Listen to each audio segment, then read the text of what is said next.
আসসালামু আলাইকুম। এখন শুনবেন সংবাদ শিরোনাম। কক্সবাজারে পাতলিখাল পুনর্খনন কর্মসূচির উদ্বোধন করলেন প্রধানমন্ত্রী।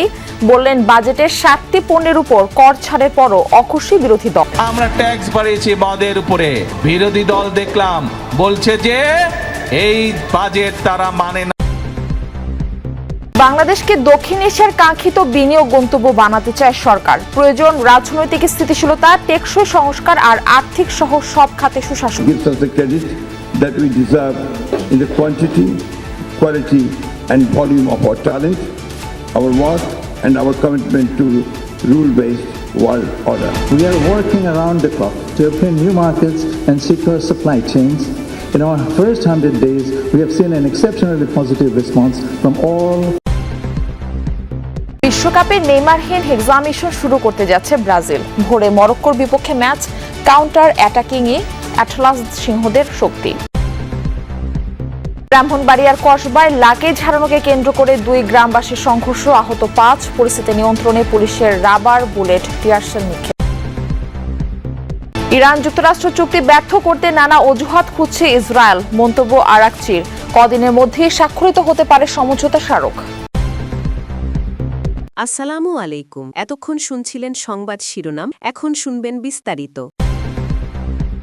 জনগণের স্বস্তির জন্যই প্রস্তাবিত বাজেট। 7টি নিত্যপণ্যের উপর থেকে কর প্রত্যাহার করায় বাজেট ঘোষণার পরও দাম বাড়েনি। কক্সবাজারে পাতলিখাল পুনর্খননের পর এসব কথা বলেছেন প্রধানমন্ত্রী তারেক রহমান। তার অভিযোগ, যে বাজেটে মদের দাম বাড়ানো হয় সেই বাজেটও মানে না বিরোধী দল। বলেন, দেশে অস্থিতিশীলতা ছড়ানো আর মানুষকে বিভ্রান্ত করাই তাদের উদ্দেশ্য। কক্সবাজার প্রতিনিধি এহসান আল কুতুবিকে সঙ্গে নিয়ে আল আমিন তালুকদারের ক্যামেরায়। বাজারে ভোর থেকেই টানা বৃষ্টি, বৈরী আবহাওয়ার মধ্যেই ছাতা মাথায় কিংবা কাক ভেজা হয়ে অপেক্ষায় নেতাকর্মীরা। উপলক্ষ প্রধানমন্ত্রী তারেক রহমানের আগমন। বেলা 10:30 নাগাদ পৌঁছান সরকার প্রধান। উদ্বোধন করেন PM খালি ইউনিয়নের পাতালি খাল পুনঃখনন কার্যক্রম, যা 1979 সালে খনন করেছিলেন তাঁরই পিতা শহীদ রাষ্ট্রপতি জিয়াউর রহমান। কক্সবাজারের দুঃখ, বাকখালী নদী থেকে এই খালের উৎপত্তি, যা পুনঃখননের মাধ্যমে শুষ্ক মৌসুমে থাকবে স্বাভাবিক জল প্রবাহ। প্রভাব পড়বে উৎপাদনের অর্থনীতিতে। পরে পথসভায় অংশ নিয়ে প্রধানমন্ত্রী বলেন, ভোটের কালির দাগ মোছার আগেই খাল পুনঃখনন, ফ্যামিলি কার্ড, কৃষক কার্ড বা চিকিৎসা ব্যয় কমানোর মতো জনস্বার্থ সংশ্লিষ্ট নির্বাচনী ইশতেহার বাস্তবায়ন শুরু করেছে সরকার। জানান, 7টি পণ্যের উপর কর প্রত্যাহার করায় বাজেট ঘোষণার পরও নিত্যপণ্যের দাম বাড়েনি।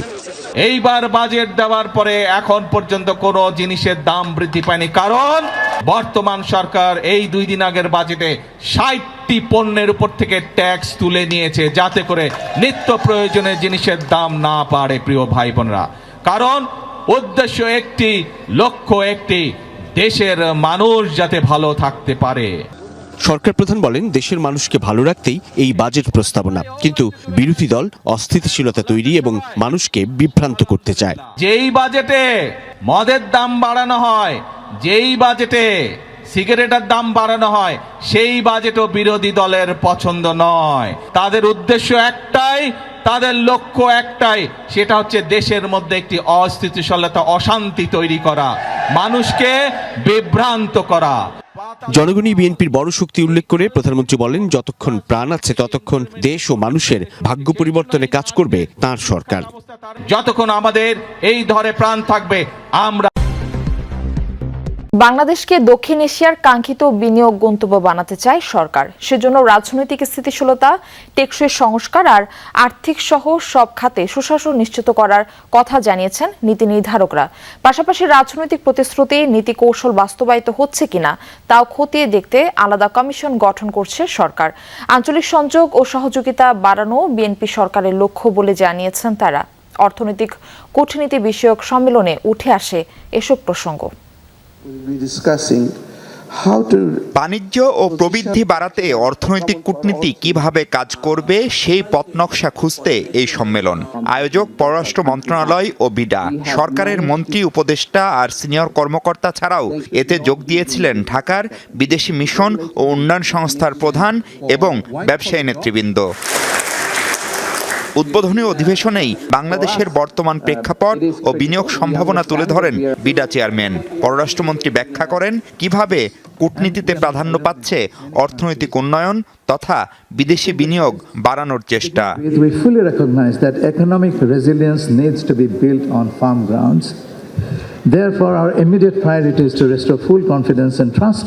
We want to assure our citizens, our local business community, and our international partners that Bangladesh is stable, predictable, and open for business. এ সময় জনগণের কল্যাণ দলের ও সরকারের অগ্রাধিকার বলে জানান বিএনপি মহাসচিব ও স্থানীয় সরকার মন্ত্রী।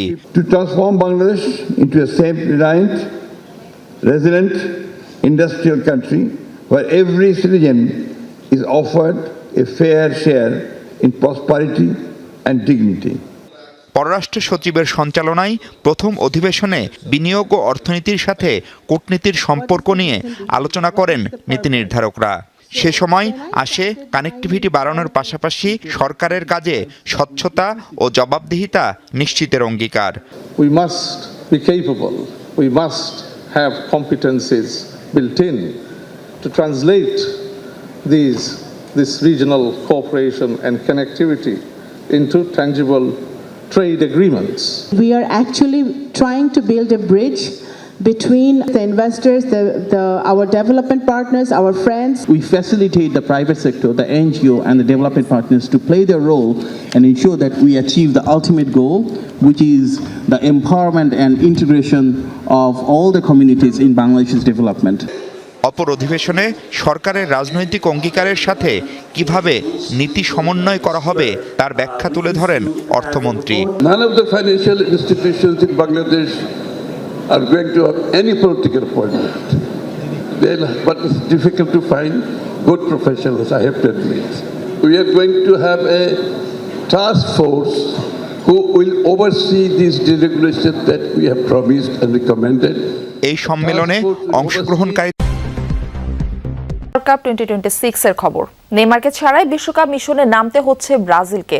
সি গ্রুপে নিজেদের প্রথম ম্যাচে ভোর রাতে মরক্কোর বিপক্ষে মাঠে নামবে 5 বারের বিশ্ব চ্যাম্পিয়নরা, যেখানে জয় দিয়ে হেক্সা মিশন শুরুর প্রত্যাশা কোচ কার্লো আনচেলত্তির।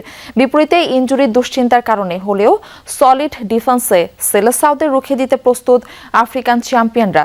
নিউ জার্সির মেট লাইফ স্টেডিয়ামে ম্যাচ শুরু হবে বাংলাদেশ। এই ধাক্কা ব্রাজিল শিবিরে নেইমারকে ছাড়াই বিশ্বকাপ মিশন শুরু করতে হচ্ছে সেলেসাওদের, যদিও তাতে মোটেও বিচলিত নন coach Carlo Ancelotti. Vinicius junior, রাফিনিয়ারা হবেন তুরুপের তাস। সব মিলিয়ে সেলেসাওদের গতি এবং স্কিল মরক্কোর ডিফেন্স গুড়িয়ে দিতে প্রস্তুত। তবে আফ্রিকান চ্যাম্পিয়নদের মতো কাউন্টার অ্যাটাকিং দলের সামনে একটু অসতর্ক হলেই বড় মাসুল গুনতে হতে পারে সেলেসাওদের। হাইলাইন ডিফেন্স খেলে আক্রমণ সাজাতে গিয়ে তৈরি হতে পারে শূন্যতা। যদিও হেক্সা মিশনে পূর্ণ শক্তি নিয়ে শুভ সূচনা চান মাস্টারমাইন্ড কার্লো আনচেলত্তি। প্রতিটা বিভাগে আমাদের সেরা পারফর্মটা করতে হবে।